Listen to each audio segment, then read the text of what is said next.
প্রিয় ভাই বোনেরা, তোমাদের মধ্যে বহু আমার ভাই বোন বারবার আমাকে হয়তো এসএমএস করেছো, আমাদের যে হেল্পলাইন নাম্বার তোমাদের জন্য খোলা আছে সেই হেল্পলাইন নাম্বারে ফোন করেছো ও বারবার একাধিকবার জানতে চেয়েছো যে অঙ্কে কি এক্সট্রা নম্বর দেওয়া হবে, কত নম্বর শিওর শর্ট বাড়ানো হবে, অ্যাকচুয়াল কি। আমি রীতিমতো বোর্ডের সঙ্গে পরিচিত কিছু লোকের সঙ্গেও কথা বলেছি, এ বিষয়ে শিক্ষকদের সঙ্গে কথা বলেছি, সব মিলিয়ে যেটা জানতে পেরেছি তোমাদেরকে জানাবো ও একই সাথে তোমাদের নিশ্চিন্তও করব এবং তোমাদের কিছুটা বকাও দেব কিছু ছাত্রছাত্রীকে, কিছু আমার ভাই বোনকে। কাজেই তোমাদের সম্পূর্ণ ভিডিওটা তোমরা দেখো। তার আগে তোমাদের ছোট্ট একটা অনুরোধ করব যে দেখো, তোমাদের মধ্যে কিছু আমার ভাই বোন বলছো যে আমরা অঙ্ক পরীক্ষায় প্র্যাকটিস করেছি, আমরা অঙ্ক পরীক্ষা যে অনুযায়ী প্র্যাকটিস করেছি, পরিশ্রম করেছি, অ্যাকচুয়ালি অ্যান্সার করতে পারিনি, সেখানে বোর্ডের প্রশ্নই এর জন্য দায়ী। তো এটা আমি 100% তোমাদের সাথে সহমত, কারণ আমরা দিন রাত পরিশ্রম করি। তুমি পরিশ্রম করো, তুমি, তোমার অভিভাবকরা পরিশ্রম করে, তোমার বাবা মা পরিশ্রম করে যাতে তুমি ভালো রেজাল্ট করতে পারো। একই সঙ্গে তাল মিলিয়ে আমরা যারা শিক্ষক রয়েছি তোমাদের ভালো চাই যে তোমরা ভালো রেজাল্ট করবে, তোমাদের জন্য সারা দিন রাত পরিশ্রম করি, চিন্তা করি। স্টুডেন্টরা যখন পরীক্ষা দিতে যায় কোশ্চেন কেমন আসবে, তোমাদের পরীক্ষা চলছে, আমার টেনশন আসছে যে প্রত্যেকটা কমন পাবে তো, ওরা ভালো করে করে আসতে পারবে তো। টেনশন কিন্তু তোমাদের একার না, যে সমান বা তোমাদের থেকে বেশি বলতে গেলে কয়েক গুণ তোমার মা বাবার, একই সাথে কিন্তু শিক্ষক যারা রয়েছে তাদেরও একটা টেনশন থেকেই যায়। এই সব কিছুর মূলে, এই সারা পরিশ্রমের মূলে কিন্তু আমাদের এই পরীক্ষা। আর পরীক্ষার প্রশ্ন যদি এরকম হয় যেখানে সিলেবাসের বাইরে থেকে দেওয়া হয়, সত্যি এটা একটা দুঃখজনক এবং কষ্টজনক ঘটনা। তোমাদের এর সঙ্গে সহবেদনা আমি জানাচ্ছি এবং বোর্ডের এ নিয়ে অবশ্যই ওই তোমাদের নম্বর দিয়ে দেওয়া উচিত। বিভিন্ন শিক্ষকের সাথেও কথা বলে আমি যেটা জানতে পেরেছি যে তোমাদের অবশ্যই যেটা সিলেবাস বহির্ভূত নম্বর রয়েছে সেটা কিন্তু দেওয়া হবে। 6 নম্বর এক্সট্রা তোমরা অবশ্যই প্রত্যেকে পাবে, এটা নিয়ে কোনো দ্বন্দ্ব নেই।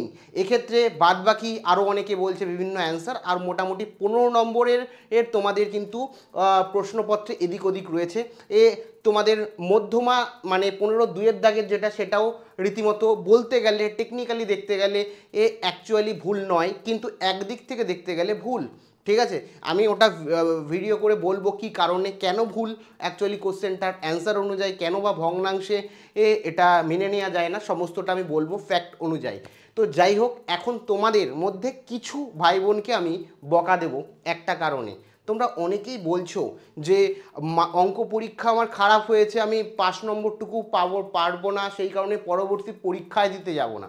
দেখো, এটা কেউ করো না। তুমি কি মানবে কিরকম অনেক, আমি বিগত 12 বছর ধরে এই মানে মাধ্যমিক পড়িয়ে আসছি, তো সেক্ষেত্রে আমি দেখেছি যে ছাত্রছাত্রীরা এরকমও রয়েছে, বিগত বছরেও দেখেছি হয়তো মানে 5 পাওয়ার যোগ্য না বা 5ও পরীক্ষায় অ্যাটেন্ড করেনি, তাকে গ্রেস মার্কস দিয়ে পাস করিয়ে দিয়েছে। তোমরা যদি কেউ মনে করে থাকো যে 5-6-এর অ্যান্সার লিখেছো না, তাও তোমরা মাধ্যমিক অঙ্ক পরীক্ষায় বিশেষ করে পাস করে যাবে, কারণ তোমাদের বোর্ডের যে গাফিলতি বা বোর্ডের যে মানে অ্যাকচুয়ালি ভুলবশত যেটা ভুল হয়েছে, বা বোর্ড কিন্তু প্রত্যেক বছর ছাত্রছাত্রীদের বা ছাত্র দরদি হয়ে কাজ করে। ঠিক আছে, সেই কারণে তোমরা নিশ্চিন্ত থাকো, তোমাদের 5 নম্বর অন্তত দিয়ে দেওয়া হবে। বাদ বাকি সাবজেক্টে নজর দাও এবং তোমাদের করজোরে অনুরোধ করব বছরটাকে নষ্ট করো না। একটা পরীক্ষা খারাপ হয়েছে, পরবর্তী পরীক্ষা দাও, এই পরীক্ষায় অবশ্যই তুমি অঙ্কে পাস করবে এবং সকল ভাই বোন পাস করবে। যেটা হয়ে গেছে সেটাকে দূরে সরাও এবং পরবর্তী কালকের পরীক্ষার জন্য প্রস্তুতি নাও। তোমরা প্রত্যেকে এক্সট্রা করে 6 নম্বর পাবে যারা অ্যাটেন্ড করেছো, এবং যারা কিছু নম্বর কম পাবে বলছো 5 নম্বরের থেকে, তাদেরকে কিন্তু পাস করিয়ে দেবে। আমার বিগত এক্সপিরিয়েন্স থেকে বলছি, তুমি এই ভুল ভাবনায় যদি পরীক্ষা না দিতে যাও তাহলে তুমি নিঘাত ফেল করবে। আর যদি পরীক্ষা দিয়ে আসো, মানে আমি এটা বুঝি না, যুদ্ধে যাওয়ার আগে হার মানাটা একেবারেই উচিত না। সেই কারণে তোমাদের প্রত্যেককে বলবো, যুদ্ধে তো আগে নামো, যুদ্ধে নামার আগেই যদি তুমি হার মেনে যাও তাহলে তুমি নিশ্চিত পরাজয় হবেই, কিন্তু তুমি যদি যুদ্ধে নামো তো অবশ্যই তুমি জিততেও পারো। তো এখানে তোমরা মন খারাপ না করে যারা বলছো, বিশেষ করে আমাকে আমি দেখতে পাচ্ছি কমেন্টেও কিছু বলেছো, কিছু ইনস্টাগ্রামেও আমাকে বলছো, পার্সোনালি কিছু হোয়াটসঅ্যাপে তো প্রচুর মেসেজ রয়েছে রিলেটেড কয়েকজনের, তো মানে কমপ্লিট করতে পারিনি, সমস্যা হয়েছে, বা অনেকে আবার বলছো যে আমি দুবার সম্পাদ্য করে ফেলেছি, আগেরটা ভুল হয়েছিল, পরেরটা ঠিক হয়েছে, আমি কাটতে ভুলে গেছি, বা অন্য রিলেটেড তোমার। আর তুমি সঠিক যদি দুবারও করে থাকো, প্রথম একটা ভুলও করে থাকো, কেটে না দিয়ে থাকো, বা 6টা করে থাকো, তার মধ্যে প্রথম 5টা যদি ভুল হয়, লাস্টেরটা যদি ঠিক হয়, তোমাকে নাম্বার দেবে। সবসময় বোর্ড ছাত্র দরদি হয়েই কিন্তু খাতা দেখে, এবং বোর্ডের রুলস রেগুলেশনই তাই। আবার রুলস রেগুলেশন দিলে শিক্ষকদের যখন নির্দেশ দেবে খাতা দেওয়ার, তখন আমি দেখবে তোমাদের বলে দেবো। তো কাজেই চিন্তা করার কোনো বিষয় নেই, তোমরা প্রত্যেকে পাস করছো, এবং আমি করজোরে অনুরোধ করব তোমাদের প্রত্যেককে, তোমরা অবশ্যই নিজেরা পরীক্ষা দাও, এবং নিজে অবশ্যই লেখো যে এই পরবর্তী কালকের পরীক্ষাটা খুব ভালো দেব। তোমরা আমার জন্য তোমাদের নিজের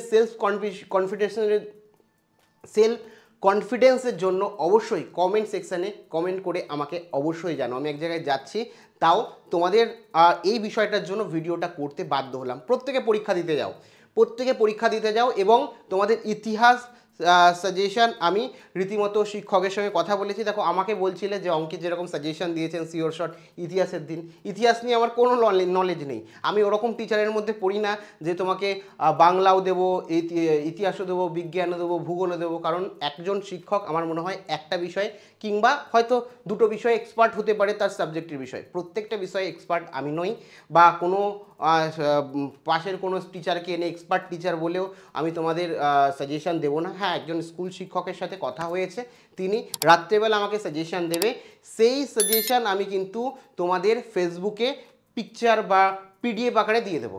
ও ফেসবুক আমাদের পেজে, তো ফেসবুকের লিঙ্ক প্রথম কমেন্টে দিয়ে রাখলাম, ওখান থেকে গিয়ে ফলো করে রাখো।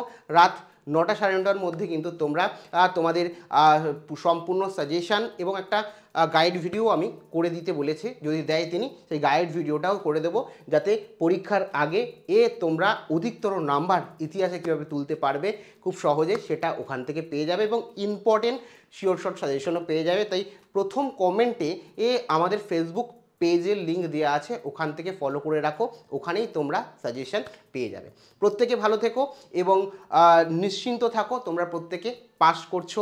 আমি সর্বদা তোমাদের পজিটিভিটি এবং মোটিভেট করি, সেই কারণে পজিটিভের সাথেই বলবো তোমরা প্রত্যেকে পাস করছো। আমার প্রত্যেকটি ভাই বোন যারা ভিডিওটি দেখছো পাস করবে, নিজেদের কনফিডেন্সের জন্য নিজেদের জন্য একটি কমেন্ট করে অবশ্যই যাও, এবং যারা অঙ্কে ফেল করবে বা অঙ্ক নিয়ে ভয় পাচ্ছে তাদের কিন্তু ভিডিওটি শেয়ার করতে একেবারেই হলো না। আমাদের পরিবারের সদস্য না হয়ে থাকলে অবশ্যই সাবস্ক্রাইব করে বেল আইকনে ক্লিক করে একটি লাইক করে দিও, কারণ আমি তোমাদের জন্য দিনরাত পরিশ্রম করি, তোমাদের ভালোবাসা ডিজার্ভ করি। তো প্রত্যেকে কালকের জন্য প্রস্তুতি নাও এবং নিশ্চিন্ত থাকো।